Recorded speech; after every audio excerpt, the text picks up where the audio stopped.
রাতের বেলা এখন ভালো ঠান্ডা পড়ছে, আর এই শীতের রাতে নানান রকম খেতে মন চায়।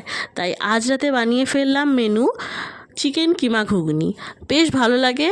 তো প্রথমে গরম তেলে ছোট টুকরো করা আলু, ওর মধ্যে 1 চামচ হলুদ গুঁড়ো দিয়ে ভেজে তুলে নিয়ে এরপর জিরে ফোড়ন দিয়ে পেঁয়াজ কুচি দিয়ে হালকা ভেজে চিকেন কিমা দিয়ে হালকা নেড়েচেড়ে জিরে রসুন আদা একসাথে বাটা দিয়ে অন্যদিকে চাটুতে শুকনো লঙ্কা ও জিরে ভেজে গুঁড়িয়ে রেখে এরপর কড়াইতে মশলা হলুদ দিয়ে কষিয়ে সেদ্ধ করা মটর দিয়ে ভাজা আলু দিয়ে আরও একটু জল দিয়ে আন্দাজ মতো নুন ও চিনি দিয়ে ঘুগনি ভালো করে ফুটলে আলু চিকেন সেদ্ধ হলে গুঁড়ো মশলা দিয়ে ওপরে ধনেপাতা ছড়িয়ে নামিয়ে গরম রুটি বা পরোটার সাথে অসাধারণ লাগে চিকেন ঘুগনি।